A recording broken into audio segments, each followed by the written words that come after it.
বঙ্গোপসাগরে মৎস্য সম্পদ রক্ষা এবং মাছের অবাধ প্রজনন নিশ্চিত করতে আবারও শুরু হয়েছে মাছ ধরার নিষেধাজ্ঞা। গত বুধবার মধ্যরাত থেকে আগামী 11 জুন পর্যন্ত মোট 58 দিন সাগরে সব ধরনের মাছ ধরা বন্ধ থাকবে। সরকারি এই সিদ্ধান্তের মূল লক্ষ্য সামুদ্রিক জীববৈচিত্র্য সংরক্ষণ এবং মাছের উৎপাদন বৃদ্ধি করা।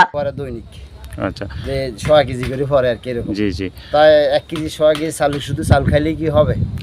চালের সাথে অনেক কিছু লাগে না? অনেক কিছু লাগে। এই অনেকের গ্যাস লাগে, এই বাজার সাজার লাগে, তো কত কিছু লাগে। আর কিন্তু সময় তো কম না, 58 দিন। জি, ঠিক আছে, 58 দিনের ভিতর তাদের কোনো ধারগুলো নিয়ে বোর্ডার কাম করতে হবে, মানুষজনদের টাকা দিতে হবে, এগুলো সেলাই করতেছে, এগুলো টাকা দিতে হবে, ওগুলো জোগাড় করতে অনেক কষ্ট হয়ে যাচ্ছে। মানে তেলের জন্য আমরা সাগরে টোটালি যেতে পারতেছি না। এখন তো বন্ধর আগে পর্যন্ত আমরা সাগরে যেতে পারি নাই তেলের জন্য। যেখানে তেলের দোকানে গেলে তেল নাই বলতেছে, তারপরে তেলের দাম বাড়তি বলতেছে। বাড়তি হলেও আমরা মোটামুটি নিতাম, এখন তো আমরা টোটালি সাগরে যেতে পারতেছি না।